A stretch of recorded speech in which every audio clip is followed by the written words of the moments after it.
Di suatu tempat yang jauh sekali, ada seorang putri dengan rambut merah panjang. Putri tersebut memiliki taman bunga yang cantik, terutama bunga mawar merah yang membawa kebahagiaan untuk sang putri. Di setiap malam, ketika penduduk desa bersiap untuk tidur, Putri Mawar akan menuju balkon di istananya dan bertepuk tangan 3 kali. Mendengar tepukan itu, burung emas kecil terbang dan hinggap di tangan Putri Mawar. Seketika, rambut sang putri jadi bersinar terang. Burung kecil itu mulai bernyanyi merdu. Dan sang putri pun ikut menyanyikan lagu merdu dengan suara indahnya.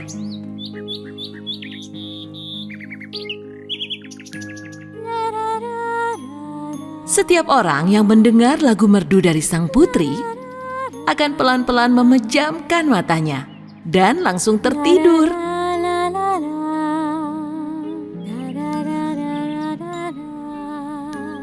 Selamat malam dan mimpi indah semua rakyat penduduk desaku. Lalu malam berlalu dalam damai dan tenang. Terima kasih untuk Putri Mawar.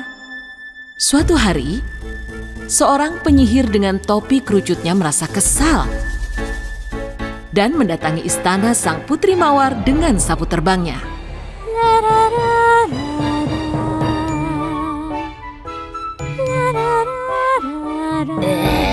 Aku sungguh sudah tidak kuat lagi mendengar nyanyian dari sang putri. Aku benar-benar muak sekali.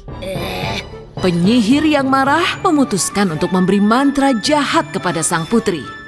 Alakazam, Palakazam. Layukan mawarnya dan buatlah putri menjadi bunggam. Seketika itu, rambut sang putri berubah menjadi hitam, seperti warna batu hitam.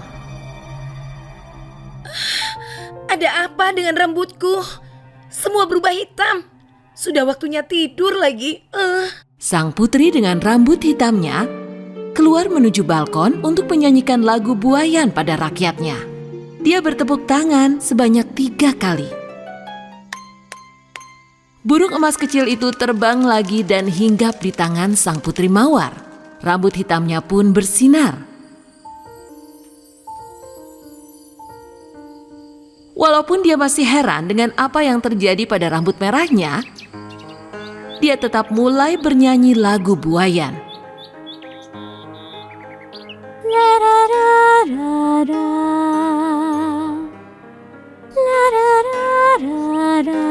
Setiap penduduk desa mulai tertidur pulas. Tapi mereka malah bermimpi buruk. Bahkan anak-anak kecil terbangun dan menangis. Ibu.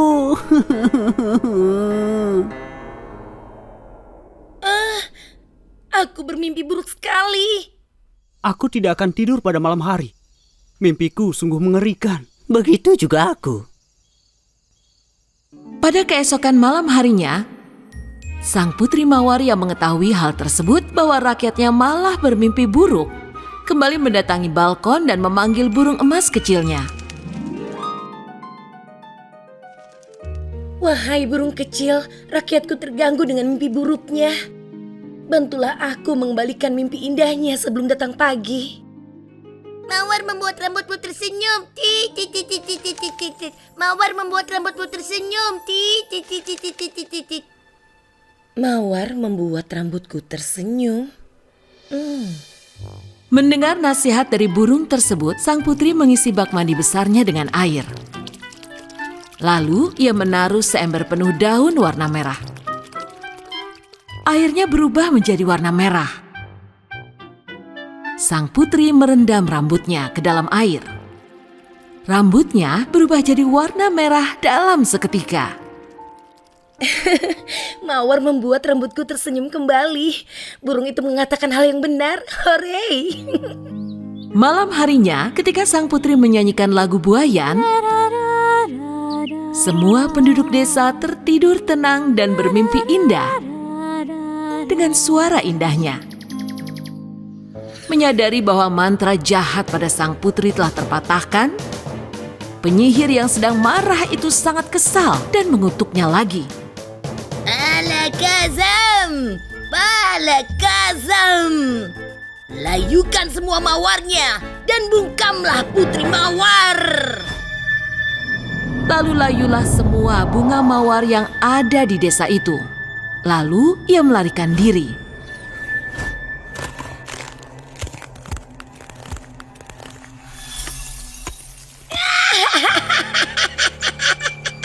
Putri Mawar sangat kecewa ketika ia melihat rambutnya berubah menjadi warna hitam lagi. Apa? Berubah hitam lagi? Apa yang terjadi padaku? Sang putri meminta prajuritnya untuk segera membawakan daun mawar untuk memulihkan keadaan. Sayangnya, prajuritnya tak dapat menemukan satupun bunga mawar di taman istana, bahkan di desa.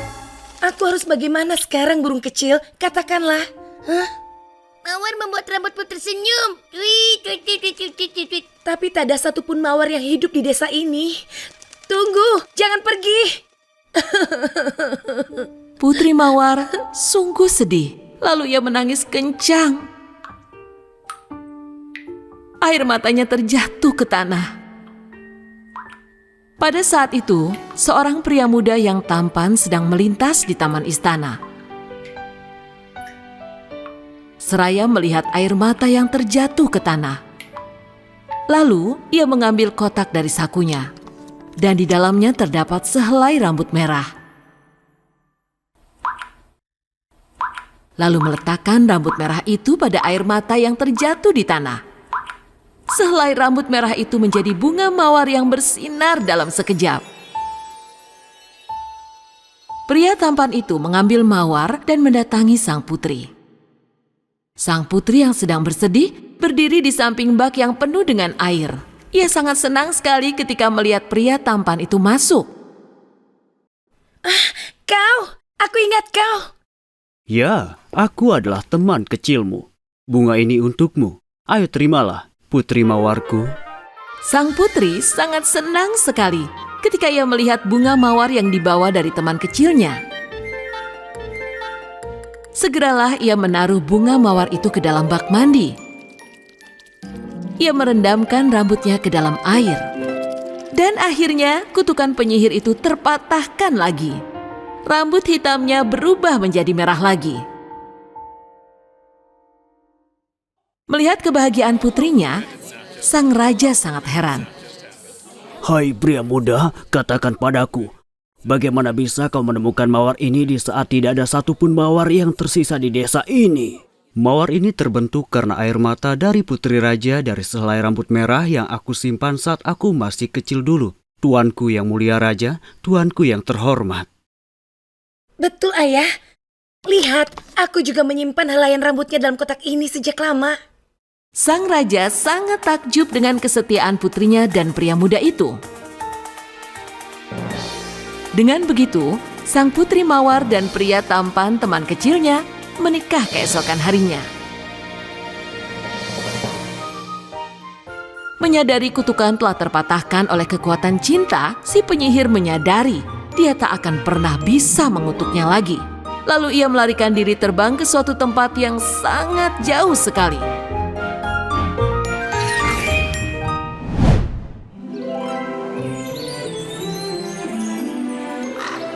Di suatu hari, ada sebuah kerajaan yang penuh dengan kebahagiaan. Dan di kerajaan tersebut, hiduplah seorang raja dan ratu. Mereka memiliki sebuah harapan, memiliki seorang anak. Sang raja dan ratu orang yang sangat baik. Mereka meyakini bahwa suatu hari nanti impian mereka akan terwujud. Dan tak lama kemudian, impian mereka benar-benar terwujud. Mereka memiliki seorang bayi kecil perempuan. Dan karena bayi itu bersinar seperti matahari dan menerangi hari, putri kecil itu diberi nama Mentari. Sang raja dan ratu memutuskan untuk merayakan pesta besar untuk kebahagiaan atas kelahiran Mentari.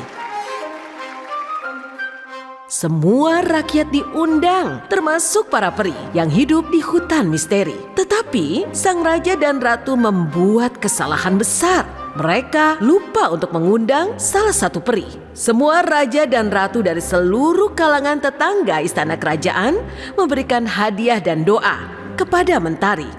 Terakhir dan terpenting saatnya untuk 12 peri ikut mendoakan. Para peri memberikan hadiah luar biasa yang unik kepada mentari.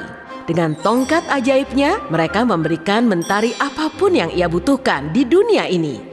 Dan di akhir, hanya 3 peri yang belum memberikan hadiah. Dan mereka juga akan memberikan hadiah istimewa kepada mentari. Semoga seluruh kecantikan dunia bersamamu selama-lamanya.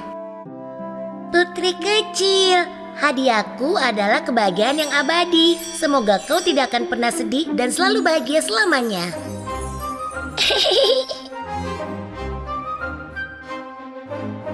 Dan ketika peri terakhir saatnya memberikan hadiah, sesuatu yang tak terduga terjadi.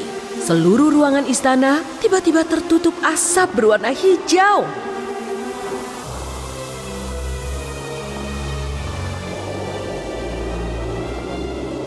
Dan ketika asap itu lenyap, terlihatlah peri hitam. Raja bertanya, siapa peri itu yang telah merusak upacara indah ini? Peri lain segera mengenalinya. Dialah peri hitam yang jahat. Oh, kulihat semua orang diundang. Orang-orang kerajaan, raja, ratu, dan teman-temanmu juga semua peri. Tapi sayangnya aku tak diundang. Raja meminta maaf atas sikapnya yang tidak sopan. Baiklah, aku tidak akan mungkin pergi tanpa memberikan hadiah spesial untuk putri kecil ini.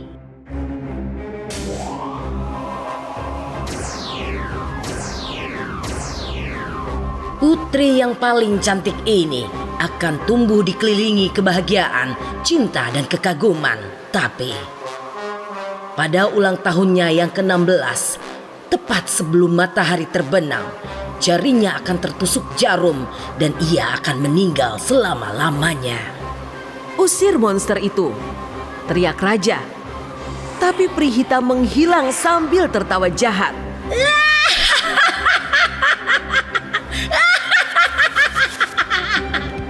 Tiba giliran peri terakhir untuk memberikan hadiahnya. Ia tidak sekuat peri hitam, tapi ia berharap sesuatu yang paling tidak bisa meringankan kutukan jahat tersebut. Aku tak bisa membatalkan kutukan itu, tapi bisa mengurangi dampaknya. Kuharap kau tak mati saat kutukan itu terjadi, tapi kau tertidur dan akan terbangun oleh ciuman sejatimu. Itulah hadiah dariku. Sang raja yang dengan maksud mencegah dari kutukan ini memerintahkan semua jarum, mesin jahit atau apapun yang mirip jarum untuk dikumpulkan dan dibakar di halaman istana.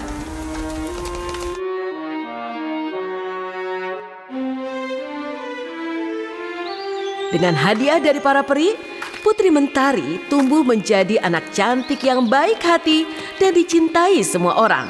Suatu hari, ayahnya sang raja memerintahkan 3 peri untuk menjaga dan merawat Mentari. Ini merupakan tugas berat untuk mereka.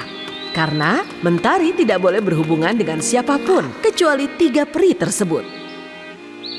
Mentari tumbuh menjadi gadis yang sangat cantik bersama peri pelindungnya. Akhirnya hari itu pun tiba.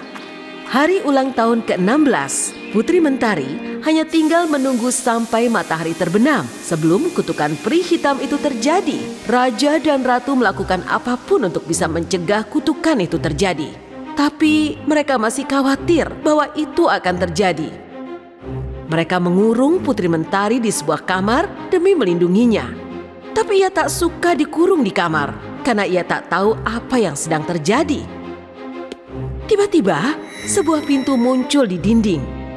Mentari terpukau melihat pintu yang belum pernah ia lihat sebelumnya. Ia mendengar suara aneh berasal dari balik pintu tersebut. Karena penasaran dan tidak tahu apa yang akan terjadi, ia memasuki pintu itu.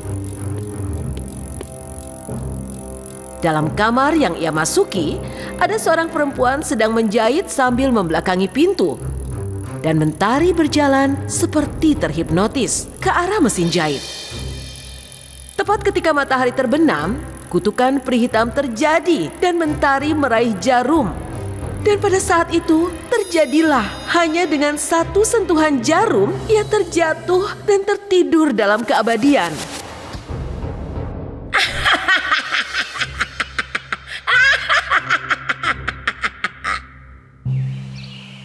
Demikianlah, tepat pada matahari terbenam, kutukan peri hitam terjadi pada ulang tahun ke-16 sang putri. Mereka memakaikannya baju yang indah dan meletakkannya di tempat tidur penuh bunga. Sejak hari itu, Mentari dikenal sebagai Putri Tidur. Raja dan ratu tak ingin merasakan kesedihan. Mereka memutuskan untuk menidurkan semua orang di istana. Sampai tiba waktunya sang putri terbangun.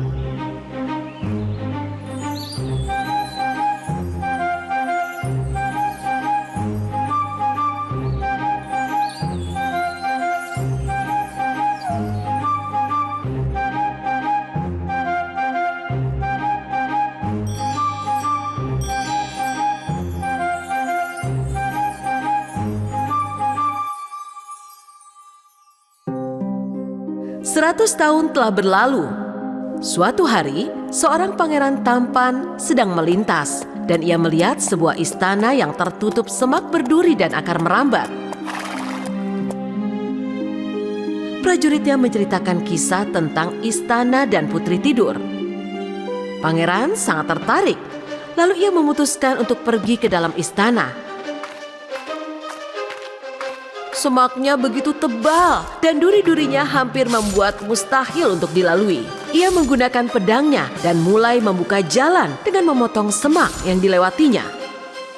Akhirnya, ia tiba di pintu dan ia melihat dua orang penjaga di depan pintu sedang tertidur.